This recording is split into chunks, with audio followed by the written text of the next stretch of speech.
Hello short friends, happy Chinese New Year.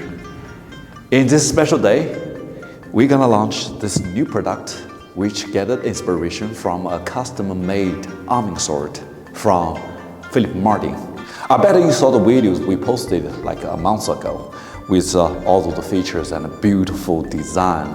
With the help of Phillip, we have been made a beautiful custom-made Type 16 arming sword. And now, we decided to launch the mass production for this series, this kind of arming sword.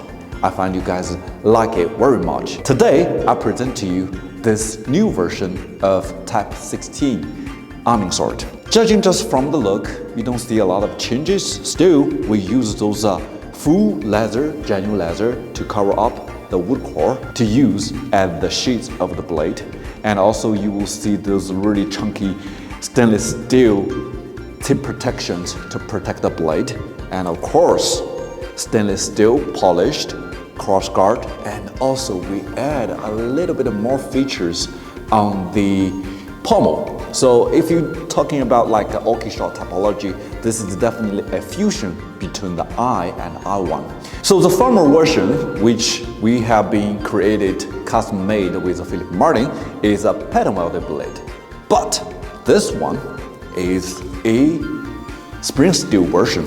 Now, as you can see, when we're talking about the spring steel, I think we discussed this a lot. It's a heavy duty, right? So it's sharp enough, which you will see all of the videos I have been cutting with it. And also, it kind of a little bit heavier. So that's why I call it heavy duty. So right now, without the scabbard, it's 1,520 grams. So you might find it, if you are not very comfortable with the sword over 1,400, this might need a little bit of practice to get used to it. I bet you are very interested in the specification of the blade as well. So let's start from the thickness of the blade. The thickness near the base here is already 6.5 millimeters. This is a lot of differences compared to the pattern-welded, which normally under 6 millimeters in terms of the thickness in pattern-welded.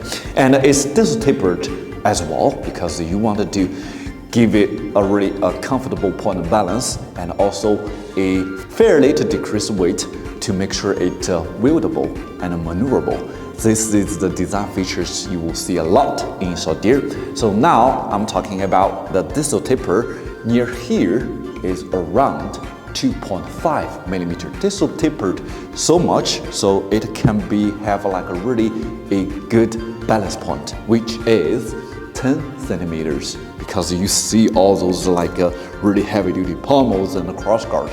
You gotta give the sword a little bit counterweight to make sure it matched and also to control the point balance so you can use it to do the cuttings. The length of the blade is 71 centimeters. In terms of the handle, we still use those genuine leather to match with the scabbard, and also the length stayed the same, 88 millimeters. For that, I gotta give credit to Phillip, which he also gave me all those suggestions and advices. That's why we stay the same for the length. So next up, we're gonna show up the cutting capabilities and also the performance of this beautiful Type 16 spring steel arming sword. But first, let's check the sharpness of the blade. This is important, so I just still use those papers to test it. Not bad. Slowly. Now we'll change it to another direction. Going forward. Not bad at all. One more. So next up, we're gonna test it on the tatami mat as usual. So I already test the sharpness on the papers. See how the agilities and also the sharpness, of course the edge rotation on the tatami mat of this beautiful arming sword, right? When you call it battle ready, it's gonna be battle ready. All right, so let's see.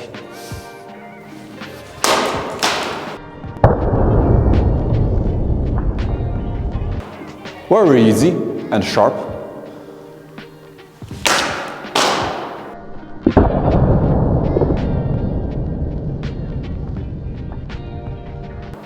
Still agility is pretty good on this sword, not the horizontal cutting.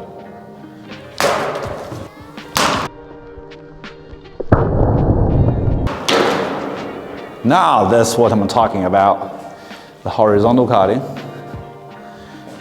This is the field one. So since we're talking about the sharpness, and also, of course, to test the alignment of the blade, and also to test the vibration during the cutting. This is a kind of like a heavy-duty arming sword we can have from the Swordier's production line, but let's see how it's gonna work out.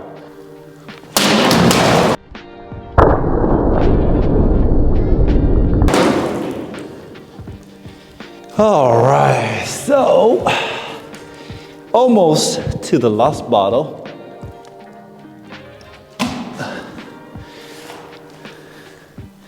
So 3 bottles, as you can see from here, you're just checking from the edge. It's pretty good, but it only goes through 3. Now, let me show you. The edge is pretty clean, right? This is the last one. I am not a cut through, but you see, this is the part where I do the cuttings. Smooth. There we go. We're cutting 1 bottles. This is a great testament for the sharpness of the blade, and also you can check the edge, pretty straight, right? Even for a heavy-duty arming sword like this, very nice.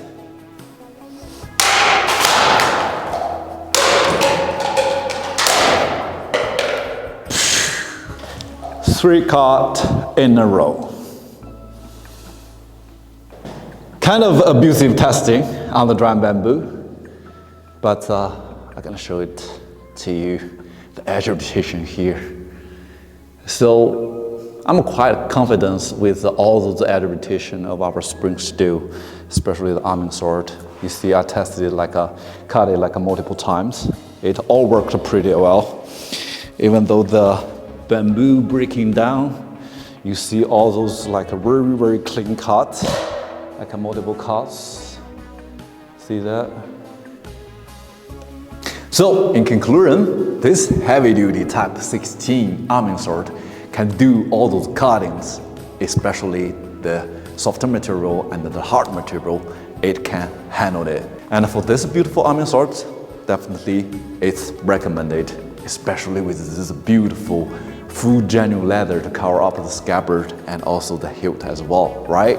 Who doesn't love the beautiful design and also with the most outstanding cutting performance? So that's pretty much everything. If you guys have more questions, you are more than welcome to contact us via our website, swordier.com. And until next time, my friend, stay tuned and stay sharp. Bye-bye.